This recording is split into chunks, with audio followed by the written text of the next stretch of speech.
الحمد لله نحمده ونستعينه ونستغفره ونؤمن به ونتوكل عليه ونعوذ بالله من شرور أنفسنا ومن سيئات أعمالنا من يهده الله فلا مضل له ومن يضلله فلا هادي له ونشهد أن لا إله إلا الله وحده لا شريك له ونشهد أن سيدنا ومولانا محمدا عبده ورسوله أما بعد فأعوذ بالله من الشيطان الرجيم بسم الله الرحمن الرحيم قد جاءكم من الله نور وكتاب مبين آمنت بالله صدق الله مولانا العظيم وبلغنا رسوله النبي الأمين المكين الكريم ونحن على ذلك لمن الشاهدين والشاكرين والمطمئنين والحمد للہ رب العالمین۔ آئیے سب سے پہلے ہم اور آپ آقا انعامدار مدینے کے تاجدار دونوں عالم کے مالک و مختار نائب پروردگار گلشن ہستی کی اولین فصل بہار کے دربار گہربار میں درود پاک کا قیمتی ہار پیش کریں۔ اللہم صلی علی سیدنا شفیعنا نبینا مولانا محمد معدن الجود والکرم وعلیہ وبارک وسلم۔ عقیدت و محبت کے ساتھ ایک مرتبہ اور پڑھ دے اللہم صلی علی سیدنا شفیعنا نبینا مولانا محمد معدن الجود والکرم وعلیہ وبارک وسلم۔ گنبد خضراء کے تصور کے ساتھ ایک مرتبہ اور پڑھیں اللہم صلی علی سیدنا شفیعنا نبینا مولانا محمد معدن الجود والکرم منبع العلم والحلم والحکم وآلہ واصحابہ وبارک وسلم صلاة وسلاما سرمدا دائما ابدا علیک یا رسول اللہ۔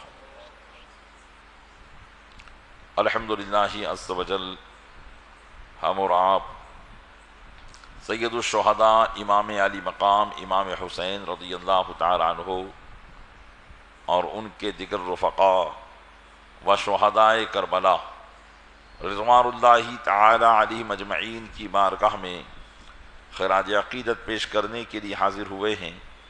اللہ تبارک و تعالیٰ کی بارگاہ میں دعا ہے کہ مولا اپنے محبوب صلی اللہ علیہ وسلم کے صدقے میں ہمارا یہاں جمع ہونا اپنی بارگاہ میں قبول فرما اور ان محفلوں کو ہمارے لیے ذریعہ نجات بنا، آمین بجاہ النبی الامین صلی اللہ تعالی علیہ وآلہ واصحابہ التسلیم۔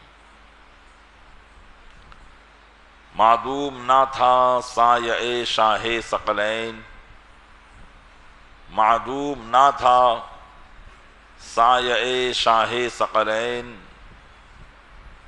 اس نور کی جلوہ گاہ تھی ذات حسنین، اس نور کی جلوہ گاہ تھی ذات حسنین، تمثیل نے جب اس نور کے دو حصے کیے، تمثیل نے اس نور کے جب دو حصے کیے، آدھے سے بنے حسن آدھے سے حسین، آدھے سے بنے حسن آدھے سے حسین۔ امام علی مقام امام حسین رضی اللہ تعالی عنہ کا تذکرہ ہم کرنے اور کرانے کے لیے جمع ہوئے ہیں۔ یقیناً ذکر حسین ذکر نبی ہے اور ذکر نبی ذکر خدا ہے، تو ذکر حسین کرنا بھی اللہ کی بارگاہ میں ایسا ہی محبوب و مقبول ہے جیسا کہ ذکر خدا کرنا۔ اصل بات یہ ہے کہ کچھ لوگوں کو جو کنفیوژن ہو جاتی ہے وہ اس وجہ سے ہو جاتی ہے کہ وہ اللہ والوں کو اللہ سے جدا سمجھتے ہیں، اللہ والوں کو اللہ سے جدا سمجھتے ہیں، جبکہ اللہ والے وہ ہیں کہ جو اللہ کی بارگاہ میں بہت ہی قریب ہوتے ہیں، اور اللہ والوں کا ذکر کرنا یہ حقیقت میں اللہ ہی کا ذکر کرنا ہے۔ حضور کی تعریف و توصیف کو بیان کرنا حقیقت میں یہ اللہ ہی کی تعریف و توصیف کو بیان کرنا ہے۔ اس لیے کہ ہم جتنے بھی کمالات حضور کے بیان کریں گے، اولیاء اللہ کے بیان کریں گے، یا حسنین کریمین رضوان اللہ تعالی علیہم اجمعین کے جتنے بھی کمالات ہم بیان کریں گے، تو بات آئے گی کہ ان کمالات کو انہیں عطا کرنے والا کون ہے۔ یہ کمالات جو نبی کریم صلی اللہ علیہ وسلم کے پاس تھے، یا وہ کمالات جو حسنین کریمین کے تھے، یا وہ کمالات جو اولیاء کرام کے تھے، یہ کمالات ان کو دیے کس نے تھے؟ جب یہ بات آئے گی تو کہا جائے گا کہ یہ کمالات ان کو اللہ تعالیٰ نے تو ہی عطا فرمائے تھے۔ تو پتہ چلا کہ جب ہم اپنے بزرگوں کا تذکرہ کرتے ہیں تو بالواسطہ حضور کے تذکرہ بھی ہوتا ہے، اور جب حضور کا تذکرہ کرتے ہیں تو بالواسطہ یہ خدا کا تذکرہ بھی ہوتا ہے، خدا کا ذکر بھی ہوتا ہے۔ جو خدا کا ذکر ہے وہی مصطفیٰ کا ذکر ہے، اور جو مصطفیٰ کا ذکر ہے وہی خدا کا ذکر ہے۔ اعلیٰ حضرت فرماتے ذکر خدا جو ان سے جدا چاہو نجدیو، ذکر خدا جو ان سے جدا چاہو نجدیو، واللہ وہ ذکر حق نہیں کنجی سقر کی ہے، واللہ وہ ذکر حق نہیں کنجی سقر کی ہے۔ یعنی اگر رسول اللہ کے ذکر کو خدا کے ذکر سے جدا کر کے خدا کا ذکر کرو گے اور رسول اللہ کا ذکر نہ کرو گے تو وہ اللہ کا ذکر نہیں ہے بلکہ جہنم میں جانے کا راستہ ہے۔ واللہ ذکر حق نہیں کنجی سقر کی ہے۔ تو پتہ چلا کہ حضور کا ذکر یہ اللہ کا ذکر ہے، اور حضور نے حسنین کریمین کے ذکر کو اپنا ذکر قرار دیا، ان کی محبت کو اپنی محبت قرار دیا۔ تو ہم یوں بالواسطہ اگرچہ حسنین کریمین کا ذکر کر رہے ہیں، لیکن اصل یہ حضور اکرم صلی اللہ علیہ وسلم کا ہی ذکر ہے۔ امام عالی مقام امام حسین رضی اللہ تعالیٰ عنہ کے تعلق سے ہم جیسے ہی 10ویں محرم الحرام قریب آتی ہے ہم ان کا ذکر شروع کر دیتے ہیں۔ اس سے پہلے صحابہ کے ذکر چلتے ہیں، عقائد اہل سنت کا ذکر ہوتا ہے، لیکن جیسے ہی 10ویں محرم الحرام آتی ہے ہم بار بار ان کا ذکر کرتے ہیں، انہی واقعات کو دہراتے ہیں اور انہی واقعات کو بیان کرتے ہیں۔ وجہ کیا ہے؟ عربی زبان میں ایک مقولہ ہے، اذا کررا تقررا، جب کوئی بات بار بار دہرائی جاتی ہے تو وہ دل میں جگہ پکڑ لیتی ہے۔ تو ہم امام حسین کا وہی واقعہ بار بار اس لیے دہراتے ہیں تاکہ مرتے دم تک ہم امام علی مقام کے اس واقعے کو اپنے دل میں سجا کے رکھیں، ان کی محبت کی آگ اپنے دل میں لگا کے رکھیں، اور ان پر جو تکالیف آئی اور ان تکالیف پر انہوں نے جو صبر کیا اور اس کا جو غم ہے وہ ہم اپنے دل میں تازہ رکھیں۔ اس لیے ہم بار بار امام علی مقام کے ان واقعات کو بیان کرتے ہیں۔ اور یقیناً غم حسین یہ کوئی معمولی چیز نہیں ہے، بلکہ غم حسین اللہ کے محبوب صلی اللہ علیہ وسلم کی بارگاہ میں محبوب و مقبول ہے۔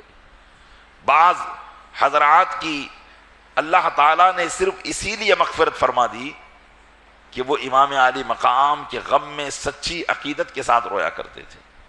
تیمور لنگ کا نام کس نے نہیں سنا ہوگا؟ تیمور لنگ کا نام سنا ہے آپ نے؟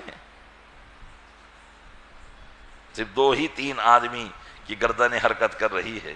اس کا مطلب یہ ہے کہ جس طریقے سے ہماری قوم اپنے دین سے ناواقف ہے، دنیا سے بھی ناواقف ہے۔ تیمور لنگ ہندوستان کا ایک بہت بڑا بادشاہ گزرا ہے۔ مغل سلطنت سے پہلے تیمور لنگ تھا، یہ تھا جابر و ظالم بادشاہ، ظلم تو کیا اس نے، لیکن ایک بات خوبی کی اس میں یہ تھی کہ یہ امام حسین رضی اللہ تعالیٰ عنہ سے بہت محبت کرتا تھا۔ ان سے بہت محبت کرتا تھا، اہل بیت اعظام سے بہت محبت کرتا تھا، اور ہر سال کربلا شریف کی زیارت کے لیے جایا کرتا تھا، اتنی محبت اس کو امام حسین سے تھی۔ تو کسی نے کہا کہ تم ہر سال اتنی دور کا سفر کرتے ہو اور اس درمیان ملک کا سارا نظام درہم برہم ہو جاتا ہے، تو کیا ہی اچھا ہو کہ تم شبیہ روضہ امام پاک بنا کر اپنے پاس رکھ لو اور اسی کی زیارت کر لیا کرو۔ تو تیمور لنگ نے امام حسین رضی اللہ تعالیٰ عنہ کے روضہ مبارک کے مشابہ ایک روضہ بنا کر اپنے پاس رکھا، جس کی وہ زیارت کرتا تھا اور امام حسین رضی اللہ تعالیٰ عنہ کی یاد کو تازہ کیا کرتا تھا۔ یہ اس کا طریقہ کار تھا۔ بہرحال بہت محبت کرتا تھا۔ جب یہ مرا، اس کا انتقال ہوا، تو کسی نے خواب میں اس کو دیکھا۔ خواب میں اس کو دیکھا تو کیا دیکھا کہ رسول اللہ صلی اللہ علیہ وسلم کی بارگاہ میں حاضر ہے۔ تو وہ عالم دین تھے جو خواب دیکھنے والے تھے، انہوں نے کہا کہ وہ اللہ کے دشمن اور قوم کے دشمن، تو اس مقام پر کیسے پہنچ گیا؟ تو نبی کریم صلی اللہ علیہ وسلم نے ارشاد فرمایا کہ تمہیں معلوم نہیں کہ یہ میری اہل بیت سے سچی محبت کرتا تھا۔ تو اللہ تبارک و تعالیٰ نے امام عالی مقام کی محبت کی وجہ سے اس کے گناہوں کو معاف کر دیا۔ اور ایک اور آپ کو تعجب خیز بات سناؤں، تیمور لنگ کی جو قبر ہے یہ ازبکستان میں ہے۔ کہاں پر ہے؟ ازبکستان میں۔ تیمور لنگ نے اپنی موت کے وقت کہا تھا کہ اگر کوئی میری لاش کو یہاں سے نکالے گا تو اس کی حکومت تباہ و برباد ہو جائے گی۔ تو ایک زمانے نے جب ازبکستان پر رسیا نے حملہ کیا تھا اور اس کی لاش کو نکال کر لے گئے تھے، تو اس کی حکومت پر ایک دوسرے ملک نے حملہ کر دیا تھا، وہ اس کی لاش کو نکال کر رسیا لے گیا تھا۔ پھر کسی نے اس کو بتایا کہ تیمور لنگ کے مرتے وقت یہ اقوال تھے، اس لیے جب تک تو اس کی لاش کو واپس اس کی جگہ پر دفنا کر نہیں آئے گا تیرا معاملہ ایسے ہی درہم برہم رہے گا۔ تو پھر اس نے اس لاش کو واپس ازبکستان میں پہنچا دیا۔ تو بہرحال اہل بیت سے محبت کرنے والا اگر کوئی ہوتا ہے تو اللہ تبارک و تعالیٰ اسے اسی محبت کے صدقے میں بڑا مقام عطا کر دیتا ہے۔ لیکن بات یہی ہے کہ محبت اہل بیت عقائد اہل سنت کے ساتھ ہو۔ اگر عقائد اہل سنت کے خلاف محبت اہل بیت ہوگی تو پھر وہ کسی کام کی محبت نہیں ہے، جیسا کہ آپ نے گزشتہ بیانات میں اسی بات کو سمجھنے کی کوشش کی ہے۔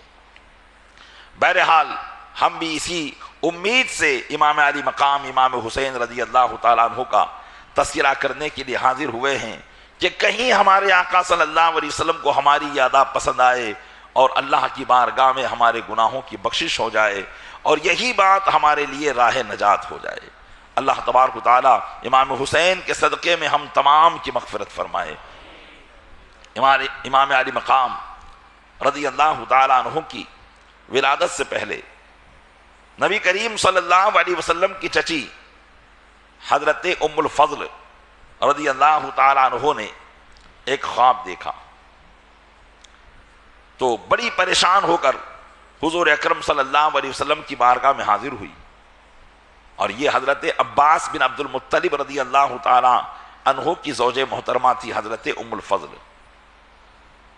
تو عرض کرنے لگی، یا رسول اللہ علیہ الصلوۃ والسلام، آج میں نے ایسا خواب دیکھا ہے جس سے میں ڈر گئی ہوں۔ حضور اکرم صلی اللہ علیہ وسلم نے فرمایا تو نے کیا دیکھا؟ تو انہوں نے کہا کہ یا رسول اللہ، اس خواب کو بیان کرنے کی مجھ میں ہمت نہیں ہے۔ تو حضور اکرم صلی اللہ علیہ وسلم نے ارشاد فرمایا بیان تو کرو۔ تو انہوں نے عرض کیا کہ میں نے دیکھا کہ آپ کے جسم مبارک کا ایک ٹکڑا کاٹ کر میری گود میں رکھ دیا گیا ہے۔ آپ کے جسم مبارک کا ایک ٹکڑا کاٹ کر میری گود میں رکھ دیا گیا ہے۔ تو حضور اکرم صلی اللہ علیہ وسلم نے فرمایا کہ چچی جان، تمہارا خواب تو بہت اچھا ہے، تمہارا خواب تو بہت اچھا ہے۔ بسا اوقات خواب کی تعبیریں کبھی بھیانک منظر کی وجہ سے بہت اچھی ہوا کرتی ہے، اس لیے خواب کی تعبیر اسی سے پوچھنی چاہیے جو خواب کی تعبیر بیان کر سکتا ہو. ہر کس و ناکس سے اگر خواب کی تعبیر پوچھیں گے تو پھر الٹا سیدھا ہو جائے گا. تو انہوں نے کہا کہ میں نے یہ خواب دیکھا تو حضور نے فرمایا کہ تمہارا خواب تو بہت اچھا ہے. پھر آقا علیہ السلام نے اس کی تعبیر ارشاد فرمائی کہ انشاءاللہ فاطمہ کے یہاں ایک بیٹا اور پیدا ہوگا اور وہ سب سے پہلے تمہاری گود میں دیا جائے گا. یہی اس کی تعبیر ہے، کیونکہ امام حسین رضی اللہ تعالیٰ عنہ حضور اکرم صلی اللہ علیہ وسلم کے جسم کے حصے ہیں. تو انہوں نے یہی دیکھا تھا کہ آپ کے جسم کا ایک ٹکڑا کاٹ کر میری گود میں رکھ دیا گیا ہے. تو اس کی تعبیر یہی تھی کہ حضرت امام حسین کی ولادت ہوئی اور سب سے پہلے حضرت امام حسین کو جن کی گود میں دیا گیا وہ حضرت ام الفضل رضی اللہ تعالیٰ عنہ تھی. تو یہی خواب کی تعبیر تھی. چنانچہ جب حضرت ام الفضل رضی اللہ تعالیٰ عنہ کی گود میں حضرت امام علی مقام کو دیا گیا تو نبی کریم صلی اللہ علیہ وسلم بھی تشریف لائے اور حضرت امام حسین کو حضور اکرم صلی اللہ علیہ وسلم کی گود میں دیا گیا. تو آقا علیہ السلام نے ان کے بھی کان میں اذان پڑھی اور بائیں کان میں تکبیر پڑھی اور پھر ان کا نام اللہ کے حکم سے حسین رکھا. اور حسین یہ حضرت ہارون علیہ السلام کے صاحبزادے کا نام تھا شبیر. سریانی زبان میں جو شبیر کا ترجمہ ہوتا ہے وہی ترجمہ عربی میں حسین کا ہوا کرتا ہے. اس لیے امام علی مقام کا نام حسین رکھا گیا اور اللہ تبارک و تعالیٰ کے حکم سے یہ نام رکھا گیا. علماء فرماتے ہیں کہ یہ دونوں نام یعنی حسن اور حسین یہ دونوں نام جنتی ناموں میں سے ہے. جب تک امام حسن اور امام حسین پیدا نہیں ہوئے تھے اللہ تعالیٰ نے ان دونوں ناموں کو پوشیدہ رکھا تھا، یعنی ان سے پہلے یہ نام کسی کا نہیں رکھا گیا. اور پھر جب حسنین کریمین پیدا ہوئے تو سب سے پہلے عرب میں انہی کا نام حسن اور حسین رکھا گیا ہے. اللہ تبارک و تعالیٰ نے اپنے محبوب صلی اللہ علیہ وسلم کے ان نواسوں کو محبوب دو عالم صلی اللہ تعالیٰ علیہ وسلم کی برکت سے یہ فضیلت عطا فرمائی تھی اور یہ خصوصیت عطا فرمائی تھی. حسنین کریمین کی مجموعی فضائل گزشتہ کل کے بیانات میں آپ نے سماعت کیے کہ اللہ تبارک و تعالیٰ کے محبوب صلی اللہ علیہ وسلم نے وقتاً فوقتاً اپنے صحابہ کے سامنے ان کے فضائل و مناقب بیان کیے تھے اور اپنی محبت کا اظہار بھی صحابہ کرام علیہم الرضوان کے درمیان کیا کرتے تھے تاکہ سب جان لیں کہ اللہ کے محبوب کو ان سے ایسی ہی محبت ہے جیسے کسی باپ کو اپنی اولاد سے محبت ہوا کرتی ہے. حضور اکرم صلی اللہ علیہ وسلم کا حسنین کریمین سے سب کے ساتھ محبت، سب کے سامنے محبت کرنا یہ یقیناً حسنین کریمین کے لیے نبی کریم صلی اللہ علیہ وسلم کی نسل پاک سے ہونے کی ایک بہت بڑی خبر تھی. بعض لوگوں کو یہ کہتے سنا کہ حضور صلی اللہ علیہ وسلم کی کوئی نسل ہی نہیں تھی، اس لیے کہ عموماً دنیا میں نسل انسان کی نرینہ اولاد سے چلتی ہے، یعنی بیٹے سے چلتی ہے، بیٹی سے نسل نہیں چلتی. یہ عموماً کہا جاتا ہے اور یہی دنیا کا رولز بھی ہے کہ نواسے نواسی کو نسل میں شمار نہیں کیا جاتا ہے کیونکہ نواسے نواسی کا تعلق دوسرے خاندان سے ہو جاتا ہے. عموماً پوتا پوتی بیٹا بیٹی ہی سے نسل چلتی ہے، بیٹوں سے ہی نسل چلا کرتی ہے. تو اس لیے بعض لوگ یہ کہتے ہیں کہ سادات کرام حضور اکرم صلی اللہ علیہ وسلم کی نسل سے نہیں ہے، حالانکہ یہ بالکل غلط ہے. نبی کریم صلی اللہ علیہ وسلم کی یہ خصوصیت ہے کہ اللہ تبارک و تعالیٰ نے آپ کی نسل کو آپ کی صاحبزادی کے ذریعے شروع فرمایا ہے، حضرت خاتون جنت کے ذریعے شروع فرمایا ہے. اور خود حضور اکرم صلی اللہ علیہ وسلم نے بھی یہ ارشاد فرمایا تھا، جب بھی حضرت حسنین کریمین کو اپنی گود میں لیتے تو ارشاد فرماتے تھے کہ ہذانی ابنایا، یہ دونوں میرے بیٹے ہیں. حضور کا یہ فرمانا اس بات پر دلالت کرتا تھا کہ حضور اکرم صلی اللہ علیہ وسلم انہی دونوں کو اپنا بیٹا فرمایا کرتے تھے. اب رہی بات یہ کہ حضور اکرم صلی اللہ علیہ وسلم کے بیٹے تو پیدا ہوئے، جیسے حضرت طیب، حضرت طاہر، حضرت قاسم، حضرت عبداللہ، یہ تین شہزادے.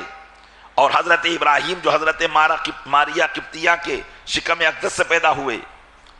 تو یہ 3 شہزادے جو نبی کریم صلی اللہ علیہ وسلم کے پیدا ہوئے تھے، اللہ تعالیٰ نے ان کو بچپن ہی میں وفات عطا فرما دی، اور یہ شیر خارگی کے زمانے ہی میں انتقال کر گئے، زیادہ زندگی انہیں نہ عطا کی گئی.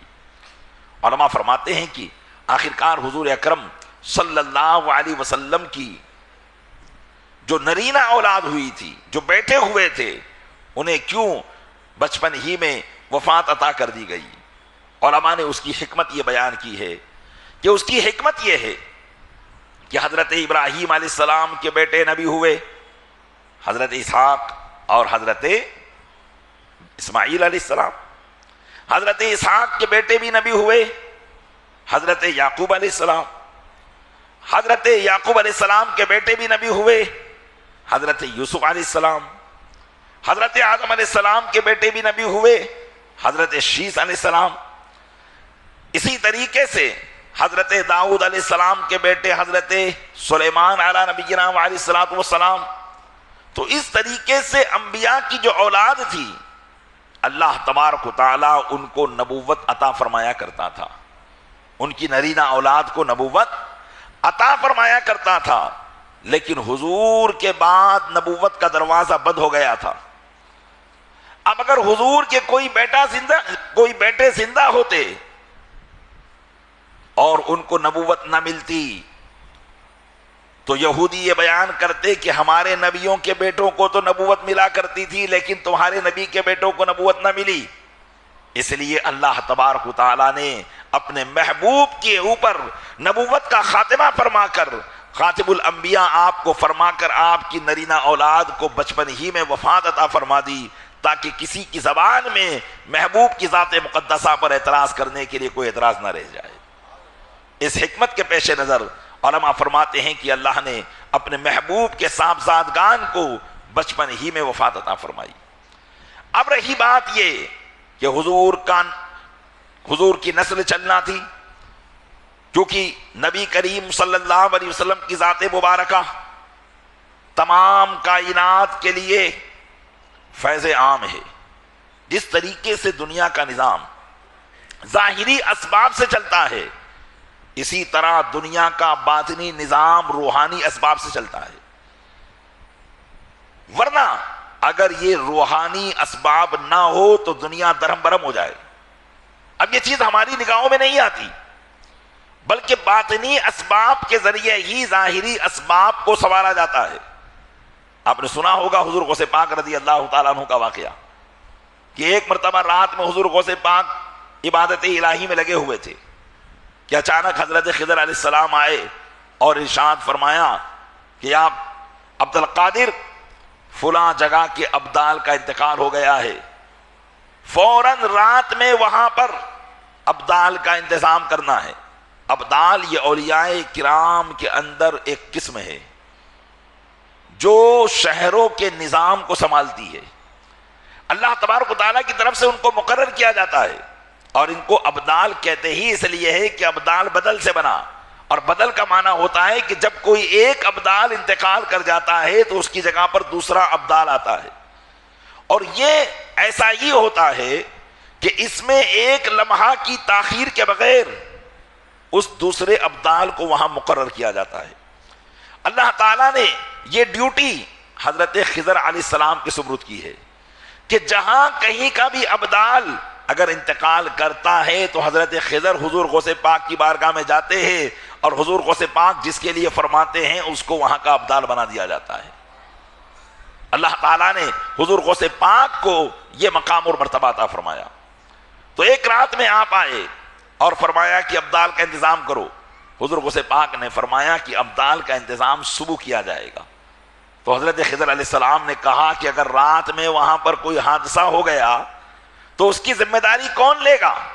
جیسے دنیاوی نظام کے اندر پولیس محکمہ یا دیگر محکمات جو دنیاوی نظام کے لیے ضروری ہوتے ہیں کہ اگر کوئی ایک افسر وہاں سے ریٹائر ہوا تو فوراً دوسرا افسر وہاں بٹھایا جاتا ہے تاکہ اگر کوئی معاملہ ہو تو اس کی ذمہ داری اس کی رہے. اسی طریقے سے باطنی نظام میں بھی اللہ تبارک و تعالیٰ نے یہ انتظامات فرما رکھے ہیں. تو خضر علیہ السلام نے کہا کہ اگر صبح تک کوئی معاملہ وہاں ہوا تو اس کا ذمہ دار کون ہوگا؟ لہذا ابدال ابھی چاہیے۔ حضور غوث پاک رضی اللہ تعالیٰ عنہ کے گھر میں ایک چور چھپا ہوا تھا، اور وہ چوری کر کے جب نکلنے لگا تو اسے دروازہ نہیں ملا۔ کئی مرتبہ اس نے کوشش کی نکلنے کی، لیکن جس وقت بھی وہ سامان لے کر باہر نکلتا تھا اسے دروازہ نہیں ملتا تھا، اس لیے پریشان ہو کر وہ آپ کی دیوار کے پیچھے چھپ کر بیٹھ گیا اور سوچنے لگا کہ صبح ہوگی تو نکل جاؤں گا۔ تو حضور غوث پاک نے فرمایا کہ وہ دیوار کے پیچھے ایک شخص بیٹھا ہوا ہے، جاؤ اسی کو لے جا کر وہاں کا ابدال بنا دو۔ حضرت خضر علیہ السلام تشریف لے گئے، دیکھا کہ ہاں ایک آدمی موجود ہے، اس کو پکڑا تو کہا کہ چلو تمہیں ابدال بنایا جا رہا ہے۔ اس نے کہا حضور میں تو چور ہوں۔ حضرت خضر نے فرمایا اس سے پہلے چور تھے لیکن اب تم ابدال بنائے جا چکے ہو۔ جو غوث پاک کی کرامت اور ان کی زبان میں اللہ نے وہ فیض عطا کیا تھا کہ جس کے لیے اپنی زبان سے جو فرما دے اللہ تعالیٰ اس کو اسی مقام پر فائز فرما دیا کرتا تھا۔ تو یوں پتا چلا کہ یہ دنیاوی نظام جس طریقے سے چلتا ہے ایسے ہی باطنی نظام بھی چلتا ہے۔ اللہ تبارک و تعالیٰ نے اپنے محبوب صلی اللہ علیہ وسلم کے صدقے میں کائنات کے نظام کو آپ کی باطنی طاقت سے وابستہ کر رکھا ہے۔ اب حضور اکرم صلی اللہ علیہ وسلم قیامت تک بظاہر نفس و نفیس اپنی ذات بابرکات کے ساتھ دنیا میں تشریف نہیں رہ سکتے تھے، اس لیے کہ یہ بھی اللہ کی مشیت ہے، اللہ کی حکمت ہے کہ حضور کو یہاں سے جانا ہی تھا، حضور کو یہاں سے جانا ہی تھا، اس لیے کہ آپ کے جانے کے بعد ہی قیامت آئے گی۔ اگر آپ تشریف رہتے تو قیامت نہیں آتی۔ اس لیے ایک حدیث پاک یاد آئی، حضور نے فرمایا کہ مجھ میں اور قیامت میں بس ان 2 انگلیوں کا فاصلہ ہے، مجھ میں اور قیامت میں ان 2 انگلیوں کا فاصلہ ہے، یعنی جس طریقے سے اس انگلی کے بعد یہ انگلی ہے تو اب میرے بعد اب قیامت ہی آئے گی اور کوئی دوسرا معاملہ نہیں ہوگا۔ تو چونکہ حضور کا جانا قیامت کے آنے کے لیے ضروری تھا، اس لیے حضور کا جانا ضروری تھا۔ تو اب ظاہری طور پر جب حضور یہاں سے تشریف لے جائیں تو آپ کے فیضان کو، آپ کے کمالات کو قیامت تک کے آنے والے مسلمانوں کے لیے ضروری تھا کہ حضور کے فیضان اور کمالات کو ان تک پہنچایا جائے۔ تو اللہ تبارک و تعالیٰ نے اپنے محبوب کی صاحبزادی سے وہ خاندان جاری کیا جو قیامت تک کے محبوب کی امت کو سیراب کرتا رہے گا، اور آخر میں امام مہدی رضی اللہ تعالیٰ عنہ آ کر تمام کو سیراب فرمائیں گے۔ تو اس لیے ضروری تھا کہ حضور اکرم صلی اللہ علیہ وسلم کے فیضان کو جاری و ساری کرنے کے لیے حضور کی نسل کو آگے بڑھایا جائے، اور اللہ تبارک و تعالیٰ نے اسی نسل کو آگے بڑھایا حسنین کریمین رضی اللہ تعالیٰ عنہما کی ذوات بابرکات سے۔ اس لیے سادات کرام حسنی بھی پائے جاتے ہیں اور حسینی بھی پائے جاتے ہیں۔ جو حسنی ہیں وہ امام حسن کی اولاد میں سے ہیں، اور جو حسینی ہیں وہ حضرت امام حسین کی اولاد میں سے ہوا کرتے ہیں۔ شیعوں کا ایک یہ بھی رویہ ہے کہ جو حسینی سادات ہوتے ہیں ان سے تو بڑی محبت کا برتاؤ کرتے ہیں، اور جو حسینی سادات ہوتے ہیں ان کے تعلق سے وہ ماننے کے لیے تیار نہیں ہوتے۔ آپ کو ایک بہت بڑی بات بتاؤں کہ رافضی لوگ حضور غریب نواز کو تو مانتے ہیں لیکن حضور غوث پاک کو نہیں مانتے۔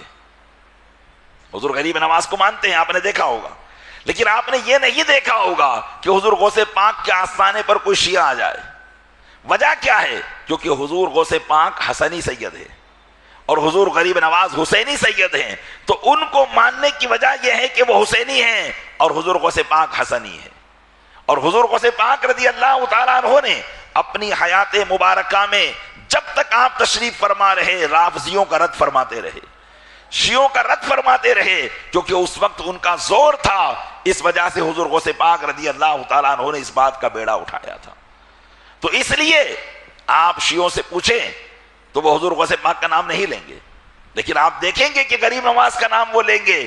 تو یہ بھی ان کی وجہ ہے، جبکہ ایسا معاملہ نہیں ہے۔ میرے آقا صلی اللہ علیہ وسلم کی اولاد کریمین وہ دونوں خاندان سے چلی ہے، حسنی خاندان بھی ہے، حسینی خاندان بھی ہے، اور بعض بزرگان دین ایسے ہوتے ہیں جو جن کا تعلق دونوں خاندان سے ہوتا ہے، جیسے حضور غوث پاک کا خاندان یہ دونوں خاندان سے ہیں۔ آپ کے والد حسنی ہیں تو آپ کی والدہ حسینی ہیں، اور حضور کو صرف غریب نواز کا خاندان کہ آپ کے والد گرامی حسینی ہیں اور آپ کی والدہ حسنی ہیں، تو جس کا والد حسنی یا حسینی ہو اور والدہ بھی حسنی یا حسینی ہو، علماء اس کو کہتے ہیں کریم الطرفین، نجیب الطرفین، یعنی باپ کی طرف سے بھی عزت والے ہیں اور ماں کی طرف سے بھی عزت والے ہیں۔ تو اللہ کے محبوب صلی اللہ علیہ وسلم کی امت میں ایسے بہت سے بزرگان دین ہوئے جو نجیب الطرفین ہوئے، جیسے غوث پاک نجیب الطرفین ہیں، غریب نواز نجیب الطرفین ہیں، کہ باپ اور ماں دونوں طرف سے اللہ تبارک و تعالیٰ کے محبوب سے آپ کا رشتہ جڑا ہوا ہے۔ تو یہ حسنی اور حسینی سادات ہمارے آقا صلی اللہ علیہ وسلم کی اولاد کریمہ میں سے ہے۔ اور میرے آقا صلی اللہ علیہ وسلم جب آپ کی اولاد نرینہ کا مکہ مکرمہ میں انتقال ہو گیا، اس لیے کہ حضرت قاسم اور حضرت طیب و طاہر یہ مکہ مکرمہ ہی میں انتقال کر گئے تھے، تو کفار نے یہ کہنا شروع کر دیا تھا کہ اللہ نے ان کی نسل کو کاٹ دیا ہے، اللہ نے ان کی نسل کو کاٹ دیا ہے، کیونکہ اہل عرب کثرت اولاد پر فخر کرتے تھے، اور اگر لڑکے ہوئے تو ان کا فخر کا انداز زیادہ ہوا کرتا تھا۔ اس لیے جب حضور اکرم صلی اللہ علیہ وسلم کے دونوں شہزادے مکہ مکرمہ میں وفات پا گئے تو کافروں نے کہنا شروع کر دیا کہ یہ تو اب نسل بریدہ ہو گئے، ان کی نسل کاٹ دی گئی ہے۔ اللہ تبارک و تعالیٰ نے قرآن کریم کی آیت نازل فرمائی اور ارشاد فرمایا انا اعطیناک الکوثر، اے محبوب بے شک ہم نے آپ کو خیر کثیر عطا فرمایا ہے۔ بعض بزرگان دین مفسرین اس کی تفسیر یہ فرماتے ہیں کہ کوثر سے مراد کثرت، یعنی ہم نے آپ کو کثرت اولاد عطا فرمائی ہے، اور یہ کثرت اولاد ایسی ہوگی کہ قیامت تک ان کا سلسلہ جاری و ساری رہے گا۔ فرمایا انا اعطیناک الکوثر فصلی لربک وانحر، بے شک ہم نے آپ کو خیر کثیر عطا کیا تو آپ اپنے رب کے لیے نماز پڑھیے اور قربانی کیجیے۔ انا شانئک ھو الابتر، اور بے شک آپ کی شان جو ہے وہ برتر و بالا ہے، کسی کے کہنے سے آپ کی شان گھٹے گی نہیں۔ اللہ تعالیٰ نے اپنے محبوب کی شان میں اس آیت کریمہ کو نازل فرما کر قیامت تک کے نبی کریم صلی اللہ علیہ وسلم کے نسب کو پھیلانے کی خوشخبری سنا دی تھی، اور ارشاد فرما دیا تھا کہ محبوب آپ کی نسل قیامت تک جاری و ساری رہے گی۔ تو ضروری تھا کہ حضور اکرم صلی اللہ علیہ وسلم کی اولاد، چونکہ نرینہ اولاد تو بچپن میں وصال فرما گئی، اس لیے ضروری تھا، اور نرینہ اولاد کے وصال فرمانے کی حکمت وہ تھی جو میں نے بیان کی کہ نبوت ان کو ملنا نہ تھی، اگر نبوت نہ ملتی تو لوگ اعتراض کرتے، اس لیے اللہ کی مشیت یہی ہوئی کہ ان کو وفات دے دی جائے اور پھر آپ کی نسل کا سلسلہ آپ کے نواسوں سے شروع کیا جائے۔ یہ بھی اللہ کی مشیت ہے اور اللہ کی حکمت ہے، اور اللہ جسے چاہے اور جس طریقے سے چاہے اپنے فضل سے نواز دیتا ہے۔ تو یوں حضور حسنین کریمین جو ہیں حضور اکرم صلی اللہ علیہ وسلم کی اولاد کریمہ میں شمار کیے جاتے ہیں، اور آپ کا تعلق حضور اکرم صلی اللہ علیہ وسلم ہی سے ہے، اور قیامت تک آپ کی اولاد میں اللہ تعالیٰ کثرت سے اولاد عطا فرمائے گا۔ یہ حسنین کریمین رضی اللہ تعالیٰ عنہ کا خاندان نسب تھا۔ امام حسنین کریمین جس طریقے سے نبی کریم صلی اللہ علیہ وسلم نے ہر مقام پر ان کے فضائل کو بیان کیا، تو یقینی طور پر یہ ان فضائل کے حامل بھی تھے۔ شریعت مطہرہ کا سب سے پہلے انسان کو پابند ہونا پڑتا ہے اللہ کی بارگاہ میں۔ اللہ کی بارگاہ میں اگر کوئی مقام حاصل کرنا چاہتا ہے تو اسے سب سے پہلے شریعت مطہرہ کا پابند ہونا پڑے گا۔ اس لیے کوئی آدمی شریعت مطہرہ کو چھوڑ کر یہ کہے کہ میں اللہ کا ولی ہوں، یا لوگ اس کو کہے کہ اللہ کا ولی ہے اور وہ نماز ہی نہیں پڑھتا، یا شریعت کے خلاف کام کرتا ہے، یا داڑھی منڈاتا ہے، یا ایک مشت داڑھی سے کم رکھتا ہے، تو ایسا شخص اللہ کا ولی نہیں ہو سکتا ہے۔ ولی الشیطان تو ہو سکتا ہے لیکن ولی اللہ نہیں ہو سکتا ہے، کیونکہ سب سے پہلا زینہ اور سب سے پہلی سیڑھی اللہ عز و جل کی بارگاہ میں چڑھنے کے لیے شریعت مطہرہ کی پابندی ہے۔ حسنین کریمین رضی اللہ تعالیٰ عنہما کا روحانیت کے اعتبار سے بہت بڑا مقام تھا، اور آپ شریعت مطہرہ کے دونوں بھائی پابند تھے۔ اب شریعت مطہرہ کیا ہے؟ ہم اور آپ بسا اوقات یہ سمجھتے ہیں کہ ہاں ہم نماز کے پابند ہیں، 5 وقتہ نماز پڑھتے ہیں، زکوٰۃ بھی دیتے ہیں، صدقات بھی دیتے ہیں، روزہ بھی رمضان کا رکھتے ہیں، محرم آ گئے تو 10 روزے رمضان محرم کے رکھ لیے، رمضان بقرعید کے 10 روزے رکھ لیے، شعبان میں روزے رکھ لیے، رمضان رجب میں روزے رکھ لیے۔ یہ ساری چیز سوچ کر ہم سمجھتے ہیں کہ ہم شریعت کے پابند ہیں۔ یقیناً شریعت مطہرہ کی پابندیوں میں یہ چیز بھی ہے، لیکن یہ نفلی عبادات ہے۔ اصل چیز جو شریعت مطہرہ نے فرض کی ہے یا واجب کی ہے اس پر عمل کرنا، اور یہ فرض اور واجب اس کی ایک تفصیل ہے۔ بعض وہ چیزیں ہیں جن کا تعلق صرف حقوق اللہ سے ہے، جیسے نماز، روزہ، حج، زکوٰۃ، اور تمام اوامر شرعیہ اور تمام نواہی شرعیہ، یعنی ہر وہ بات جس کو کرنے کا اللہ نے حکم دیا ہے اس کو کرنا، اور ہر وہ بات جس کو کرنے سے اللہ نے روکا ہے اس سے رکنا۔ یہ تمام اوامر اور نواہی، ان تمام پر عمل پیرا ہونے والے کو شریعت مطہرہ کا پابند کہا جاتا ہے۔ تو ایک ہے حقوق اللہ، یعنی جس کا تعلق ڈائریکٹ اللہ سے ہے، اور ایک ہے حقوق العباد، یعنی بندوں پر اللہ کے حق کے بعد آپس میں ایک دوسرے کے حقوق کو بھی ادا کرنا ہے، آپس میں ایک دوسرے کے حقوق کو بھی ادا کرنا ہے۔ ایک بندہ ہے جو نماز، روزے، حج، زکوٰۃ ساری چیزوں کا پابند ہے، حقوق اللہ سارے ادا کرتا ہے، لیکن حقوق العباد ادا نہیں کرتا، تب بھی شریعت کی نظر میں وہ شریعت کا پابند نہیں ہے، بلکہ وہ فاسق و فاجر ہے۔ اگر وہ حقوق اللہ کو ادا کرنے کے بعد حقوق العباد کو ادا نہیں کرتا تو حقوق العباد بھی ہم پر لازم ہے۔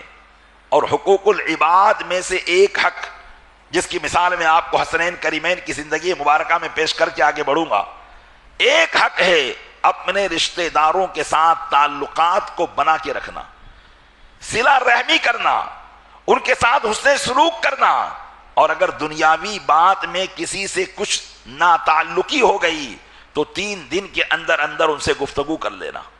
حدیث پاک میں ہے، رسول اکرم صلی اللہ علیہ وسلم نے ارشاد فرمایا کہ کسی مسلمان سے 3 دن سے زیادہ تعلق کو ختم کرنا جائز نہیں ہے، حرام ہے۔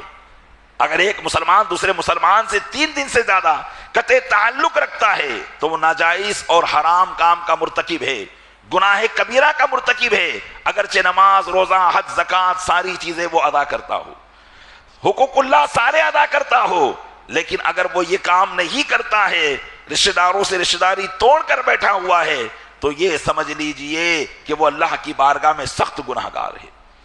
حضرت ابو ہریرہ رضی اللہ تعالیٰ عنہ سے روایت ہے، آپ فرماتے ہیں کہ امام حسنین کریمین دونوں بھائی آپس میں ایک دوسرے سے بہت ہی زیادہ محبت کرتے تھے۔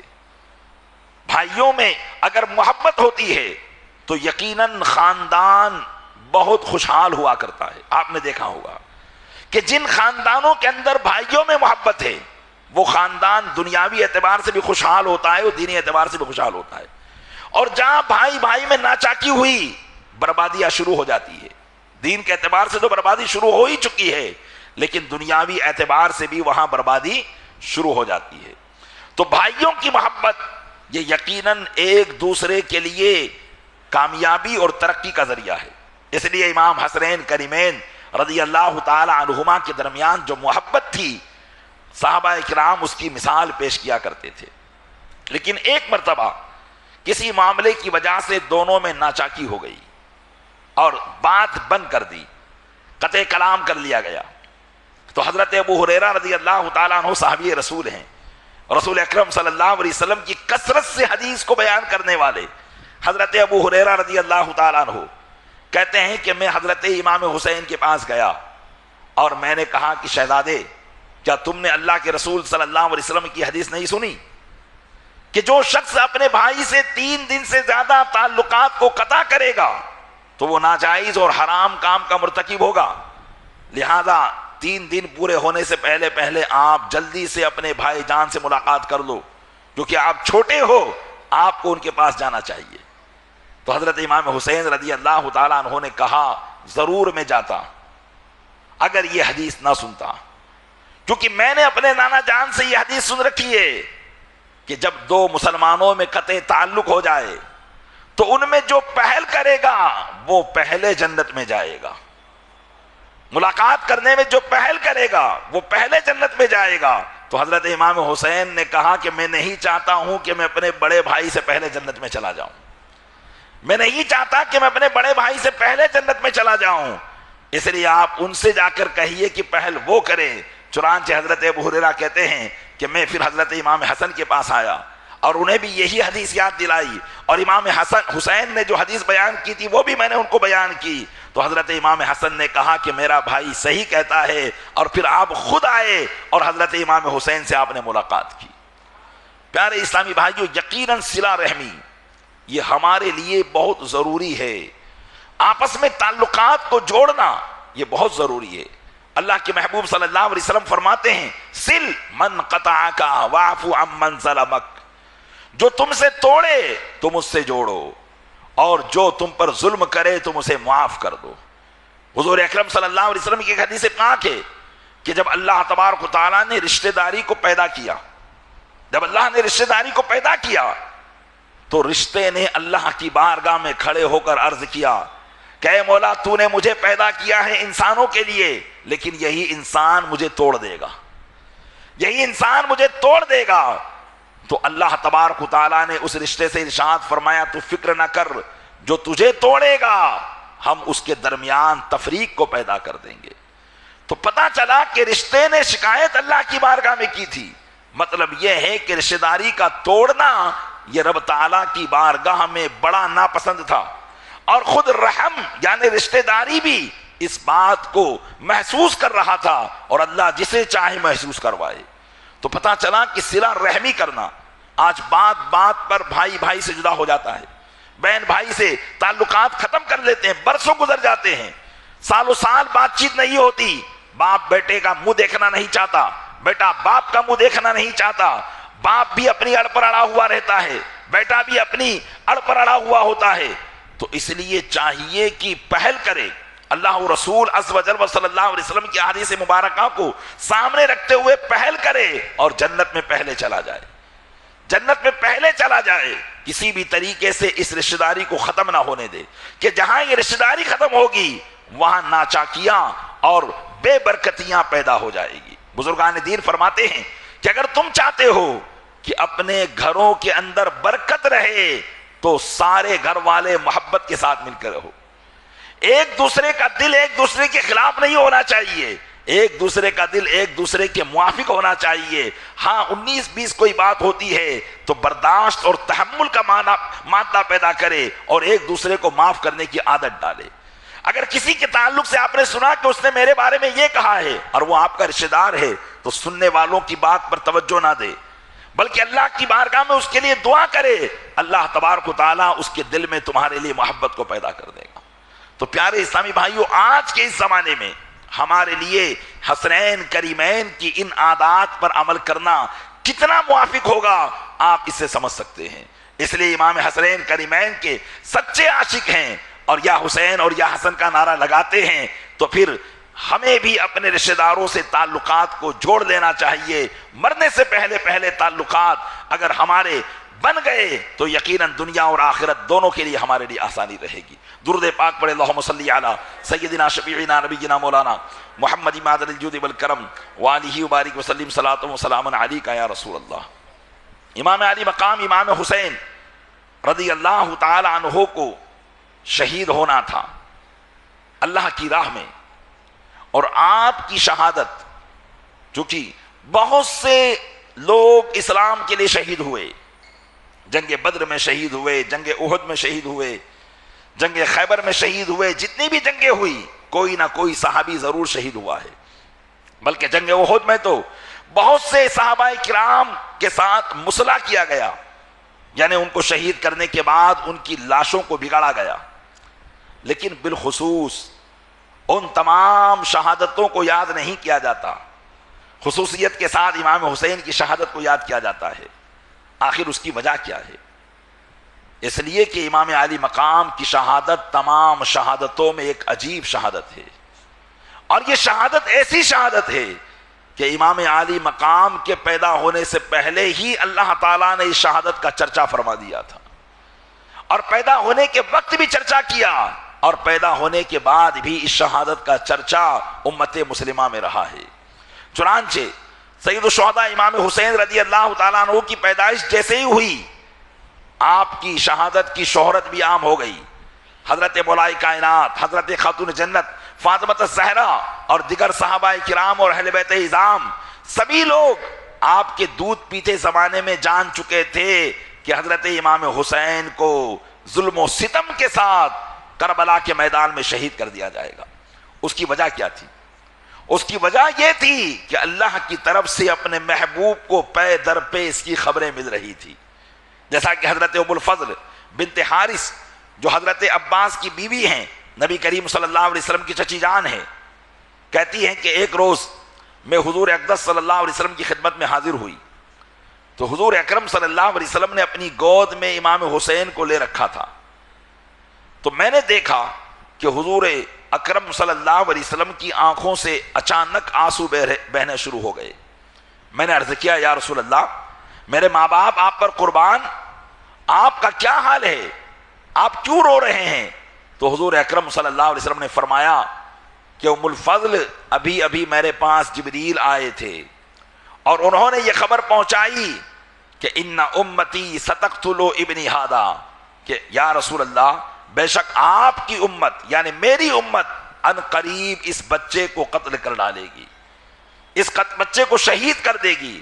حضور نے فرمایا کہ پھر جبریل نے میرے پاس اس کی شہادت کی مٹی بھی لا کر دی۔ اور ایک روایت حضرت ام سلمہ رضی اللہ تعالیٰ عنہ سے ہے کہ حضرت ام سلمہ رضی اللہ تعالیٰ عنہ کہتی ہیں کہ ایک مرتبہ میں حضور کے پاس تھی تو حضور رونے لگے، میں نے دریافت کیا تو بتایا کہ ابھی جبریل آئے تھے اور انہوں نے کہا کہ یا رسول اللہ یہ وہ مٹی ہے جو مٹی میں اس جگہ سے لے کر آیا ہوں جہاں آپ کے اس بیٹے کو شہید کر دیا جائے گا۔ تو حضور اکرم صلی اللہ علیہ وسلم نے ان سے وہ مٹی لی اور حضرت ام سلمہ کو عطا فرمائی۔ حضرت ام سلمہ کہتی ہے کہ میں نے اس مٹی کو سنبھال کے رکھا، اور حضور نے فرمایا تھا کہ جس روز میرا بیٹا حسین شہید کیا جائے گا یہ مٹی سرخ ہو جائے گی۔ حضرت ام سلمہ رضی اللہ تعالیٰ عنہ یہ وہ ام المومنین ہیں کہ تمام امہات المومنین کا وصال شہادت امام حسین سے پہلے ہو گیا تھا، لیکن حضرت ام سلمہ ام المومنین رضی اللہ تعالیٰ عنہ اس وقت تک زندہ تھی جس وقت مارکہ کربلا وجود میں آیا۔ اللہ کے محبوب نے چونکہ خبر انہی کو دی تھی، یہ بھی آپ کے علم غیب کی ایک نشانی تھی کہ حضور جانتے ہیں کہ میری امہات المومنین، میری زوجات تو بہت ساری ہیں لیکن ان میں اس وقت تک جو زندہ رہیں گی وہ حضرت ام سلمہ ہے۔ اور حضرت ام سلمہ نے خود نے کہا کہ ایک دن میں سو کر اٹھی تو میں نے دیکھا کہ حضور اکرم صلی اللہ علیہ وسلم کے بال بکھرے ہوئے ہیں اور آپ پریشان حال میں نظر آ رہے ہیں۔ میں نے پوچھا کیا حال ہے تو فرمایا کہ آج صبح سے ایک ایک کر کے میرے خاندان کے فرزندوں کو شہید کر دیا گیا اور صبح سے میں جو ہے ان کے خون کو جمع کر رہا ہوں۔ حضرت ام سلمہ کہتی ہے کہ میری آنکھ کھلی اور میں اچانک اٹھی اور پھر میں نے اس بوتل کو دیکھا جس میں نے مٹی کو رکھا تھا تو وہ خون بن چکی تھی۔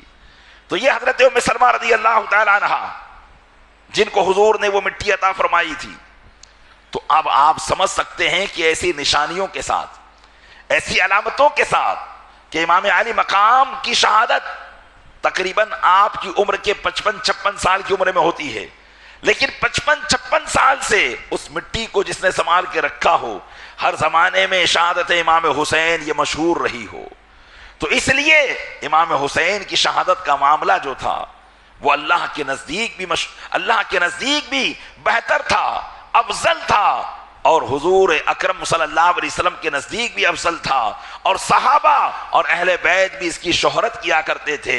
اس لیے ہم اس شہادت کو بیان کرتے ہیں تاکہ ہمارا بھی نام اس میں ہو جائے۔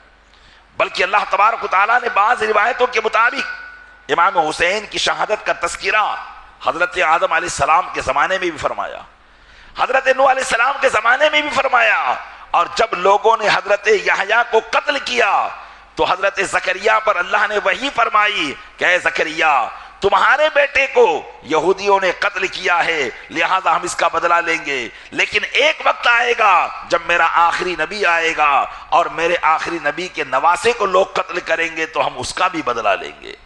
اللہ تبارک و تعالیٰ نے حضرت زکریا علیہ السلام جو کہ یہودیوں کے پیغمبر گزرے ہیں ان کے زمانے میں بھی وحی کا نزول فرمایا تھا۔ پتا چلا کہ شہادت حسین اس وقت بھی عام تھی، صحابہ کے درمیان بھی عام ہے اور آج بھی عام ہے، اور قیامت تک کے اس شہادت کا تذکرہ کیا جائے گا، اس لیے کہ یہ وہ شہادت ہے جو اہل اسلام کو بہت سے درس دیتی ہے۔ یہ وہ شہادت ہے جو اہل اسلام کو بہت سے درس دیتی ہے۔ اسی شہادت میں سکھایا گیا کہ جب اسلام کو ضرورت پڑے تو اپنے نانا جان کا وطن بھی چھوڑنا ہو، محبوب وطن بھی چھوڑنا ہو تو حسین چھوڑتا ہوا نظر آ رہا ہے۔ تو اس شہادت میں ہمیں بتایا گیا کہ دین کی خدمات کے لیے، دین کے کاموں کے لیے اگر ہمیں اپنے رشتہ داروں کو چھوڑنا ہو، اپنے گھر بار کو چھوڑنا ہو تو ہم چھوڑ دیں، لیکن دین کی خدمت کریں۔ دیکھیے اسی شہادت میں ہمیں یہ واقعہ سننے کو ملتا ہے۔ اسی طریقے سے دین کے معاملات میں اگر ہمیں مصیبت آئے تو امام علی مقام کی مصیبتوں کو یاد کر کے جس طریقے سے انہیں صبر کیا، دین کی مصیبتوں پر ہمیں صبر کرنے کا درس بھی اسی جو ہے شہادت کریمہ سے ملتی ہے۔ اللہ تبارک و تعالیٰ نے قرآن کریم کی آیت کریمہ نازل فرمائی تھی جس میں اللہ نے صابرین کے صبر کو بیان کیا ہے۔ ارشاد فرمایا وَلَنَبْلُوَنَّكُمْ بِشَيْءٍ مِّنَ الْخَوْفِ وَالْجُوعِ وَنَقْصٍ مِّنَ الْأَمْوَالِ وَالْأَنفُسِ وَالثَّمَرَاتِ وَبَشِّرِ الصَّابِرِينَ، اور ضرور ہم تم کو آزمائیں گے، اور ضرور ہم تم کو آزمائیں گے کچھ خوف سے، کچھ پھلوں کی کمی سے، کچھ مال و اولاد کی کمی سے، اور کچھ مال و اولاد کو ختم کر کے ہم تمہیں آزمائیں گے۔ اے محبوب خوشخبری دے دو صبر کرنے والوں کو۔